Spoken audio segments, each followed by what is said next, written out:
1900년대 초반에 영국을 비롯해서 유럽 전역과 미국의 대부흥을 일으킨 성령의 사람 스미스 위글스워스를 통해 죽었다가 살아난 사람이 14명이나 되고요. 사도행전의 기적들이 무수히 일어났습니다.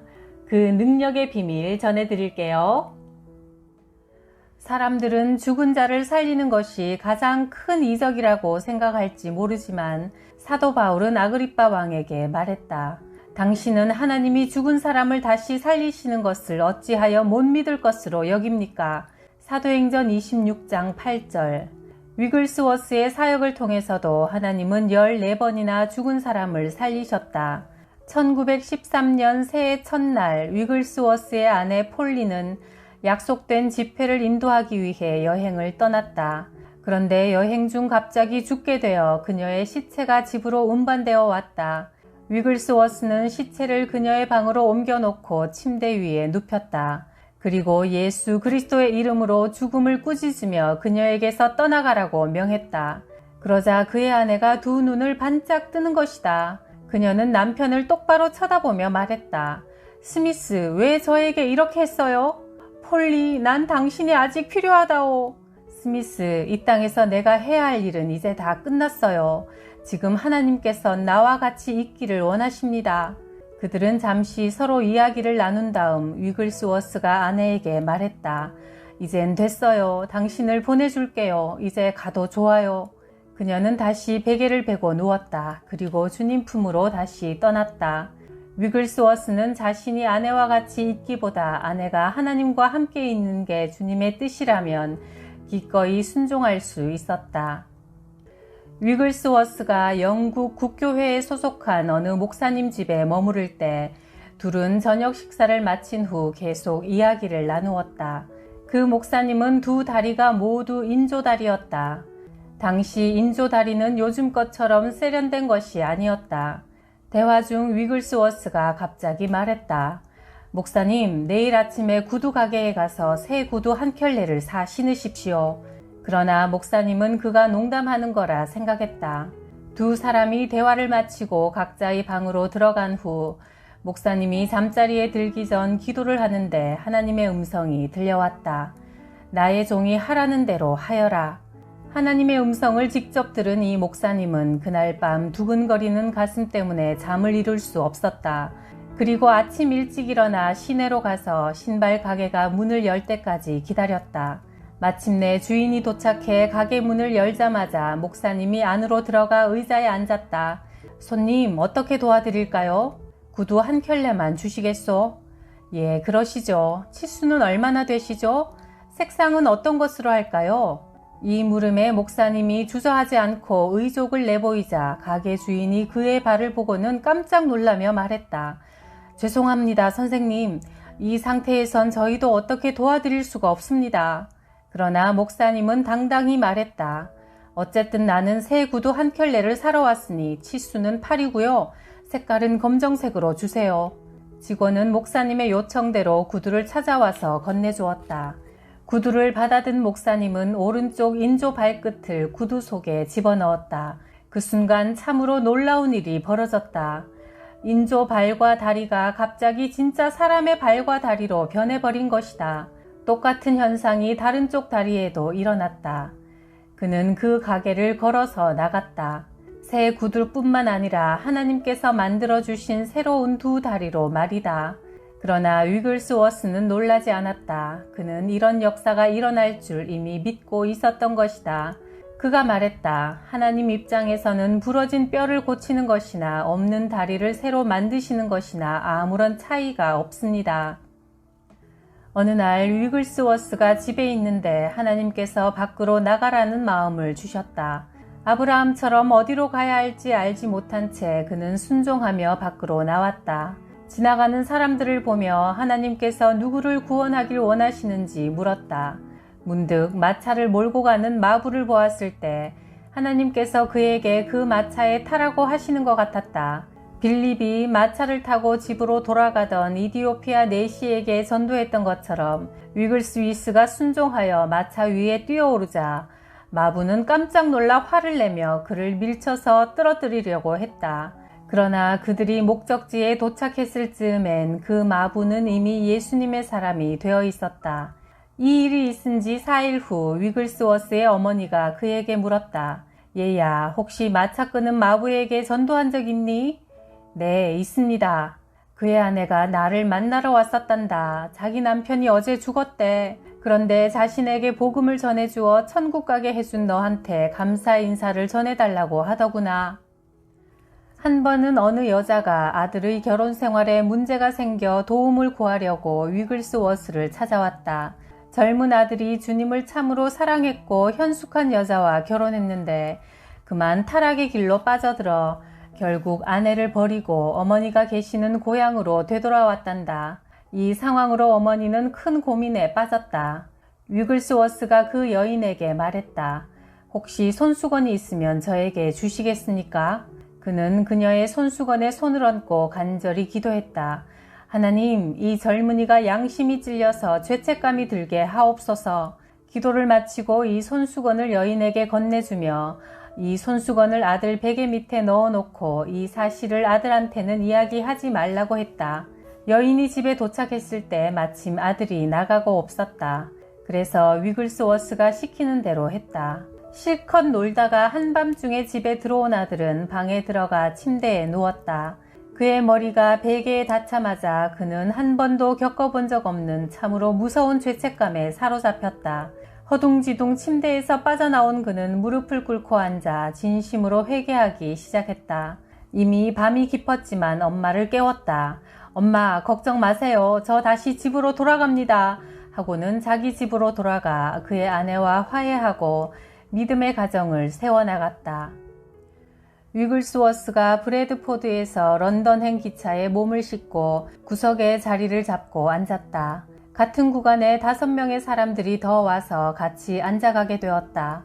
습관을 쫓아 그는 성경책을 꺼내서 읽어나가다가 작은 목소리로 기도하기 시작했다. 같이 옆에 동행하는 사람들에겐 한마디 말도 건네지 않았다. 런던을 50km 남겨두고 그는 화장실에 다녀왔다. 그가 자리로 돌아왔을 때 바로 옆자리에 앉아있던 남자가 창백한 표정으로 말을 건네왔다. 이게 뭔지 도무지 잘 모르겠습니다만 당신이 옆에 앉아있는 내내 뭔지 모를 지독한 두려움이 나를 엄습해 오더군요. 이러다가 내가 죽는 게 아닌가 할 정도로 무서웠습니다. 대체 이게 뭡니까? 그러자 주위의 다른 사람들도 모두 같은 느낌을 받았다고 이야기했다. 위글스워스는 그들에게 예수 그리스도의 복음을 전한 후 구원의 확신에 대해 설명해 주었다. 그들은 모두 기차 바닥에 무릎을 꿇고 예수님을 그들의 구주로 영접했다. 또 한 번은 위글스워스의 절친한 친구 목사가 중병으로 죽은 사람의 집에 신방을 요청했다. 그래서 위글스워스가 그 집에 가서 죽은 자가 다시 살아나도록 주님께 기도드리자 죽은 사람이 다시 살아났다. 그러나 그의 생명은 다시 돌아왔지만 그는 여전히 죽기 전에 알았던 병 때문에 심하게 앓게 되었다. 위글스워스는 가족들에게 선포했다. 만약 여기 있는 가족 모두가 지금 하나님을 떠나 살아온 삶을 회개하지 않으면 살아난 사람이 다시 병 때문에 죽을 것이오. 결국 온 가족은 하나님 앞에 회개하며 예수님을 영접했다. 주님은 그 사람의 병도 고치시고 생명도 연장해 주셔서 그는 그 후 30년이나 더 살다가 주님께로 돌아갔다. 위글스워스는 하나님께는 치통을 치료하는 것이나 죽은 자를 살려 일으키는 것에 아무런 차이가 없다고 이야기했다. 그가 5살 된 아이가 죽어서 온 가족이 울고 있는 집을 방문했다. 위글스워스가 관 속에 누워있는 아이를 바라보자 이 천진난만한 꼬마가 차가운 시신이 되어 벌써 관 속에 누운 것이 불쌍하여 눈물이 흘렀다. 그는 이미 딱딱하게 굳어버린 아이의 시체를 두 손으로 번쩍 들어올려서 벽에 기대어 세워놓고 주 예수의 이름으로 사망을 꾸짖었다. 사망은 이 아이의 몸에서 떠나가라. 그 순간 죽었던 5살짜리 아이에게 생명이 돌아와 살아났고 온 가족은 기쁨에 넘쳐 예수 그리스도를 생명의 주인으로 모셔드렸다. 어느 날 위글스워스가 편지를 한 통 받았다. 저희 집으로 한 번만 와주시겠습니까? 지금 우리는 극심한 고통에 사로잡혀 있습니다. 그 절박한 편지의 주소에 도착하자 크고 웅장한 대저택이 나타났다. 초인종을 누르자 외모가 준수한 신사가 문을 열었는데 얼굴엔 수심이 가득했다. 그는 위글스워스가 도망갈까봐 팔짱을 꽉 끼고는 한마디 말도 없이 카페트가 깔린 거실을 지나 쏜살같이 2층으로 올라갔다. 어느 방문을 열더니 위글스워스를 그리로 들어가라고 하고는 자기는 들어오지도 않고 문을 닫아버렸다. 방에는 17살쯤 되어 보이는 소녀가 소리를 질러대며 발악하고 있었고 3명의 장정들이 그녀를 진정시키려고 땀을 뻘뻘 흘리고 있었다. 얼마나 발악을 했던지 옷이 거의 다 벗겨진 상태였다. 그 소녀는 귀신이 들려서 사납게 날뛰고 있었다. 그녀의 아버지는 굉장한 부자지만 딸을 정신병원에 감금시키고 싶지 않아서 대신 집에 가두어 놓고 새 남자를 고용해 딸을 지키도록 한 것이다. 위글스워스가 방에 들어서자 소녀는 그를 노려보더니 갑자기 사납게 날뛰던 것을 멈추고 말했다. 나는 당신이 누구인 줄 압니다. 당신은 지극히 높으신 하나님의 종 위글스워스입니다. 위글스워스가 예수 그리스도의 이름으로 명하노니 입을 다물라 하자 그녀는 슬금슬금 뒤로 달아나더니 벽 구석까지 몰려갔다. 위글스워스가 계속 따라가자 무시무시한 눈으로 노려보면서 이 아이는 우리 아이다 하고 으르렁댔다. 그가 소리쳤다. 이 더러운 귀신들아, 내가 여기 온 것은 너희와 말다툼하려 온 것이 아니다. 내가 예수 그리스도의 이름으로 명하노니 그 아이에게서 당장 나오고 더 이상 괴롭히지 말라. 그러자 12귀신이 큰 소리를 지르며 그녀에게서 빠져나왔다. 귀신들이 나가자마자 소녀는 자신이 아무것도 입지 않고 있음을 발견하고는 울면서 다른 방으로 달려갔다. 15분 후 고래고래 소리를 지르며 미치광이었던 그녀가 언제 그랬냐는 듯 아름답고 고상한 숙녀로 변신하여 거실에서 아버지 어머니와 함께 차를 마시며 교제를 나누었다. 위글스워스는 항상 이렇게 말했다. 성령으로 충만한 것만이 최고의 만족입니다. 우리는 우리가 가는 곳마다 사악한 세력을 물리치고 분위기를 정결케 하는 횃불과 같이 살아야 합니다. 위글스워스는 1947년 87세로 죽기 일주일 전에 내게 말했다. 하나님께서 나를 일주일 후에 데리고 가실 거야. 15년 전인 72세 때도 그는 이렇게 말했다. 나는 오늘 주님께 15년간 생명과 사역기간을 연장해 달라고 기도했네. 하나님께서 그의 기도에 응답하셔서 그 후 15년 연장된 그의 사역기간 동안 유럽과 미국, 남아프리카 공화국에서 하나님의 말씀을 선포하며 많은 영혼을 구원했다. 그는 죽기 전에 내게 또 이렇게 말했다. 별로 중요하지도 않는 것을 우선순위로 삼고 살아가지 말게. 믿음으로 사는 삶보다 더 좋은 것은 없어.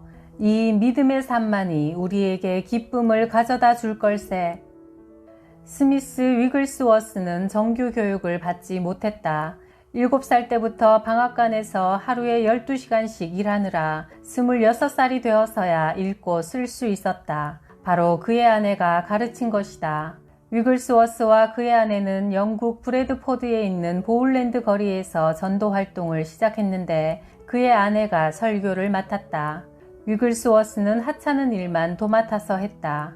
그러나 성령을 받은 후 그는 완전히 딴 사람이 되어 입이 열려서 설교를 할 수 있게 되었다. 어느 날 밤 위글스워스가 설교하는 것을 본 아내가 막 울기 시작했다. 저기 서 있는 사람은 내 남편 스미스가 아니야. 옛사람 스미스 위글스워스는 어디론가 사라져버리고 이제 그의 말과 행동에서는 예수 그리스도만이 나타났다. 그의 사역을 통해 일어난 대부흥은 영국과 유럽 대륙 그리고 미국 전역을 휩쓸고 지나갔다. 그는 매 주일마다 금식했으며 평생 성경 한 권만 읽고 또 읽었다.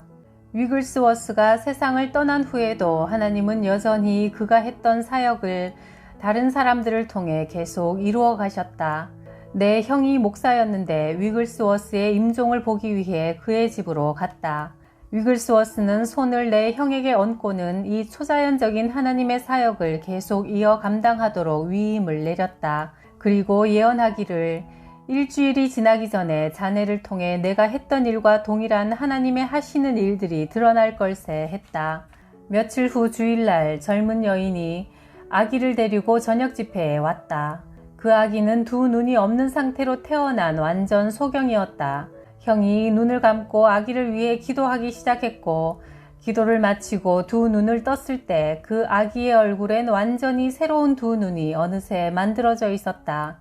위글스워스가 말한 대로 일주일이 지나기 전에 형에게 하나님의 하시는 일들이 이루어진 것이다. 형은 82세 나이로 죽을 때까지 하나님의 능력의 사역을 계속하다가 주님께로 돌아갔다. 위글스워스는 초자연적인 사역을 내 아들이 3살 반이었을 때도 위임했다. 그는 손을 어린 내 아들에게 얹고는 앞으로 이 초자연적인 사역을 감당하도록 위임 기도를 했다. 아들은 커서 목사가 되었고 유고슬라비아에서 집회 중일 때 어린 소녀가 인도되어 왔다. 이 소녀의 한쪽 눈은 예전에 뾰족한 막대기에 찔려 완전히 망가져 있었고 하얀 흰자위밖에 보이지 않았다. 내 아들은 손을 얹고 기도를 해주었다. 기도를 마쳤을 때 그 눈은 완전히 새 눈으로 회복되어 있었다.